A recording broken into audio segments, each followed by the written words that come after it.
कोई नंद नंदन श्याम सुंदर को अगर मिलना चाहता था तो वो ढूंढने कहां जाता था पता है? कहां मिलते थे? जहां गाय आगे हो, गाय पीछे हो, गाय अगल में हो, बगल में हो, और गायों का समुदाय जहां बैठा हो, नंद नंदन श्याम सुंदर वहीं मिलते थे भाई, वहीं मिलते थे। लेकिन आज के समय गाय तो दूर दूर तक नहीं दिखती। गांव के लोगों ने गाय पालना बंद कर दिया। पहले घरों के बाहर राधे श्याम सीताराम लिखाते थे, आज के समय में बड़े बड़े बोर्ड टिका देते हैं, कुत्तों से सावधान। गाय तो चली गई, कुत्ते पालने का शौक आ गया। महाराज हमने देखा लोग बड़े बड़े आदमियों के कुत्ते गाड़ी में बैठा के घुमाते हैं, पलंग पे अपने साथ सुलाते हैं, खाने पीने रसोई में हर जगह कुत्ता घूम रहा है। ये कैसा शौक आ गया? अरे जिस भारत की भूमि सनातन संस्कृति के महाभारत पुराण के अनुसार, महाभारत के अनुशासन पर्व में ये बात आई है, हमारी जो सनातन संस्कृति है जिसे हम बोलते हैं सनातन धर्म, उसके 7 स्तंभ हैं। ध्यान से सुनिए बंधुओं, ये जानने वाली जानकारी मैं आपको दे रहा हूं। कोई पूछे आपसे कि आपकी सनातन संस्कृति के कितने स्तंभ हैं तो आप बताइएगा 7 स्तंभ हैं। उसमें से सबसे पहले ही है गाय, द्वितीय है ब्राह्मण, तृतीय है वेद, चतुर्थी है पतिव्रता नारी, 5वां लोभ रहित पुरुष, छठा दानशील पुरुष, 7वां है सत्यवान पुरुष। ये 7 स्तंभ हैं और इन्हीं 7 स्तंभों पे हमारे सनातन संस्कृति लिखी हुई है, सनातन धर्म टिका हुआ है, जिसे हम हिंदू गर्व से कहते हैं कि हम हिंदू हैं। हम इन्हीं 7 को फॉलो करके चलते हैं, तब हमें माना जाता है कि हम हिंदू। लेकिन अब गाय नहीं है, गाय नहीं है तो गाय का पंचगव्य चला गया। जिस पंचगव्य से धार्मिक अनुष्ठान घी दूध दही से ठाकुर जी का अभिषेक होता था, वेद पढ़ते थे ब्राह्मण देवता, अब वो पंचगव्य गायब हो गया। ब्राह्मण को पंचगव्य मिल नहीं रहा तो ब्राह्मणों की भी धीरे धीरे वाणी नष्ट होती चली जा रही, वेद पढ़े नहीं जा रहे तो वेद भी नष्ट हो रहा।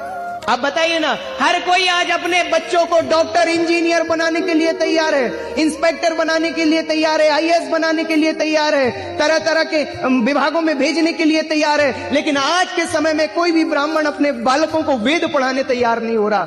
ये कैसी सोचने की बात है। और ब्राह्मणों को तो अब संसार ऐसे देखता कि घंटी हिलाने वाले। कई घरों में कई लोगों की वाणी ऐसी होती है, ए पंडित, अरे भूल लिए मत, जन्म से लेके मृत्यु तक के संस्कार काम में कराने वाली गौ माता के दुग्ध पंचगव्य का सेवन हवन पूजन कराने वाले वेद पढ़ने वाले ब्राह्मण को आप इस प्रकार से पुकारते हैं। लाखों का खर्चा करते हैं, लाखों रुपए, वो तरह तरह की, तुम सेनाई ना बुलाकर वो डीजे बुलाते हो, तरह तरह की पार्टी करते हो, 10-10 हजार रुपए की प्लेट सिस्टम रखकर वो लोग इतना सा अन्न चखते फेंक देते हैं। और वही ब्राह्मण देवता रात भर जगकर जब एक विवाह कराते हैं, जो हृदय पूर्वक आशीर्वाद देते हैं, मात्र 11,000 रुपए आपसे मांग ले तो अरे पंडितों के तो रेट बढ़ गए, पंडितों के रेट। अरे तुमने लाखों रुपए कर दिया, लेकिन जिसने तुम्हारे बेटा और बिटिया को पवित्र बंधन में बांधा, उस ब्राह्मण की दशा आपने क्या बना दी? अरे उसके घर में भी चूल्हा जलता है, उसके यहां भी उसके बाल बच्चे बीबी हैं, उसके माता पिताजी हैं, उसने वेद पढ़ के मानो कोई गलती कर दी हो।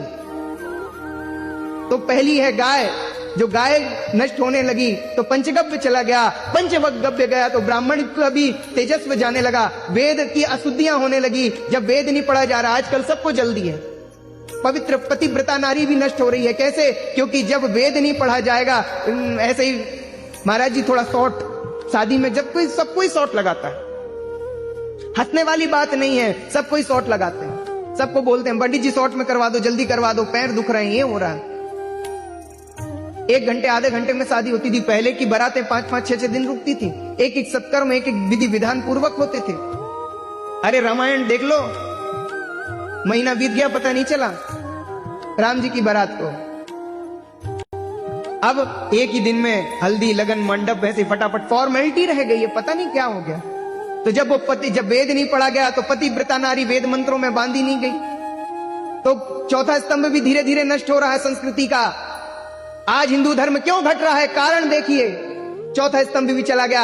अब जब पतिव्रता नारी जब वेद मंत्रों से नहीं बांधे जाएगी तो दानशील पुरुष, सत्यवान पुरुष, ये लोभ रहित पुरुष, ये कहीं से प्रकट नहीं होंगे, उसी पतिव्रता नारी के गर्भ से जन्म लेंगे महाराज। जब हमारी सनातन की संस्कृति के 7 स्तंभ ऐसे नष्ट हो रहे हैं तो हमारी संस्कृति कहां से बचेगी बंधुओं, कहां से?